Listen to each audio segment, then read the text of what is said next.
Hey guys, what is up? AwesomeTheSauce. I hope you guys are having a great day. Welcome to another video talking about the newest update in Wizard101. Yesterday, they had a hotfix. Honestly, I don't even think they announced it, but raids are finally back, y'all. The thumbnail and the title, this is not clickbait. This is a real-ass situation. Everyone can have access to raids now. If y'all don't know, for the past month, King's Isle literally disabled the raids because I guess the cooldown that was supposed to be associated with them wasn't working. But now, if you visit your guild, what you'll notice is that there will no longer be a sign that basically says that you're not allowed to use the portal. I think because the first portals for a bunch of people were glitched, they actually added a new lock, but it's not really a big lock. It's only like, you know, 12 AZOT. So if you got 12 AZOT, you can unlock it and make a portal. And once you unlock this, it's gonna look like a regular portal. And what's really nice about what I think this small little lock does is that I think what used to be glitched with it, it fixes it essentially. It's like a hard reset, so we don't have to worry about the same issues that we had before. And there are a lot of fixes that they put in. I wish they hadn't taken a month, but I thought we would go over the patch notes and talk about what to expect from these because they used to be mad glitchy. One thing that I'm very thankful for, apparently they fixed a glitch where it no longer eats keys and then closes. This was a very serious issue for obvious reasons because you need 625 AZOTs to make a key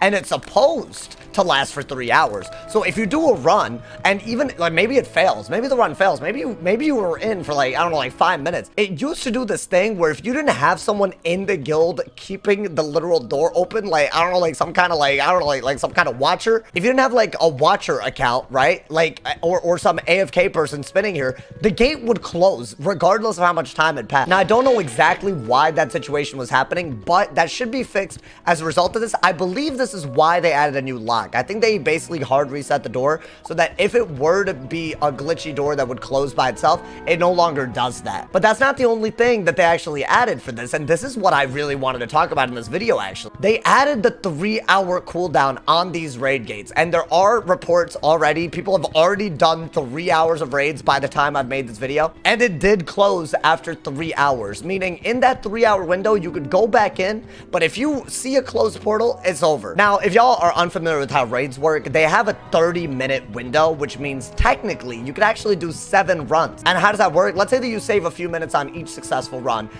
You should have about enough time to do 6 successful runs. You should also be able to go in for the 7th run before it closes. There might be a way to get extremely lucky, have extremely optimal runs and really stretch that out, but I think what they're trying to do is make it so that you have about 4 to 5 successful runs if you're on a good team. And that brings us to the question of whether this will work in Wizard101. If this cooldown is actually a thing now, is it going to make raids fully inaccessible for people? This is a debate that, honestly, I brought up a month ago when they actually took out the raid, but I think it's high-key worth asking again. Not only do you need to make a guild in order to actually have access to the portal, you have to open it with other people, which takes a little bit of time. You need to coordinate 12 people in this 3-hour window as well, and if someone has to go, you need to have replacements for them. There are now more moving parts to doing a raid than ever before, but these are what raids have traditionally been in other games. If you guys have played other MMORPGs, raids were never meant, I would assume, to be something that you just farm like Darkmoor, or you just farm like, I don't know, Tartarus, I guess, back when 90 was the cap. I don't think it was ever intended to be something like you farm in a grindy way. I think it was supposed to be something that you planned well ahead of time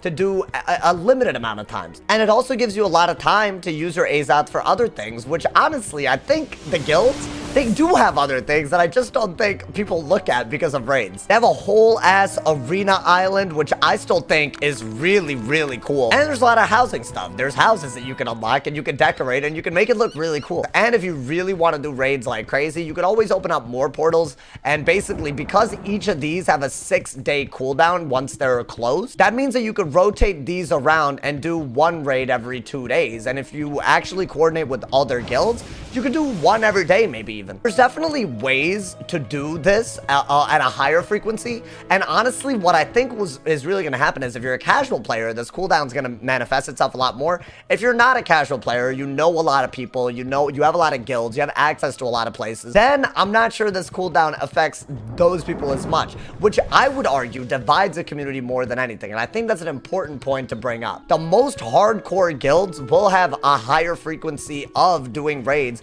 than casual players. One thing that's not even brought up in the update notes that I think is extremely worth mentioning is that these raids should have enhanced drop rates. And that is really what I'm looking for. I want to know exactly what they did to these raids to enhance the drop rate. I've already heard that the Jaguar drops Spellments, which is something that it did not used to do. But as far as the actual nullity drop, is there a chance we get multiple pieces of gear for doing the nullity, or is it as bad as it used to be? Because here's the thing, I have a feeling that they're not actually going to make the drop rates that much better, because we've had a drop rate increase and it really was almost nothing. I think a big point of concern for me is that void gear and nullity gear are actually, in my opinion, a lot of people have found that they're both useful in a lot of different ways. And I just think that you should have a chance of getting one of each set. I've said this a lot. I hope that's what they did, but if that's not what they did, it's still going to be an insane grind to get one of like the 60 something drops that you might be able to get. And it needs to be the right school. It needs to be the right piece. Every school has a nullity robe and a void robe and a nullity hat and a void hat. And we're talking about 7 schools. You're talking about 2 sets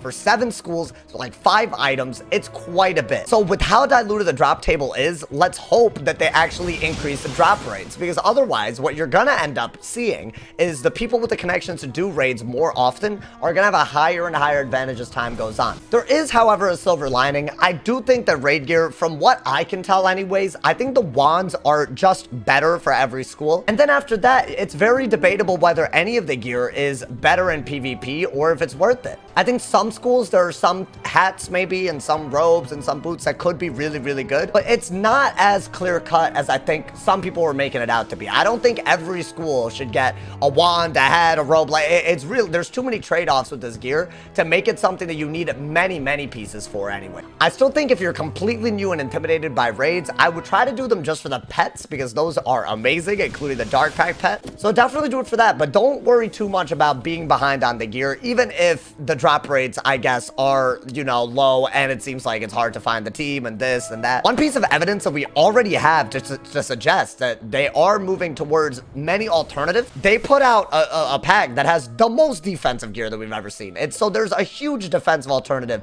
to raid gear in this pack alone. In fact, this has the best ice robe in the game right now. I wonder if I can like open it right now on stream. Can I, on video, can I do it?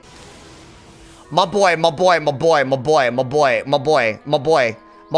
did you give me this?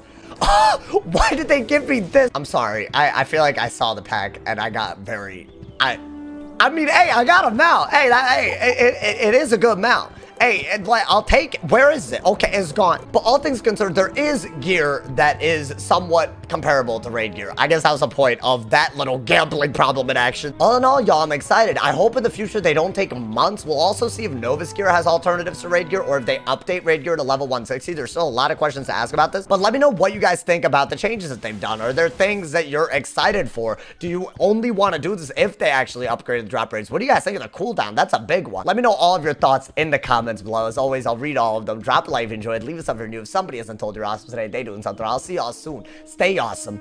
And yeah.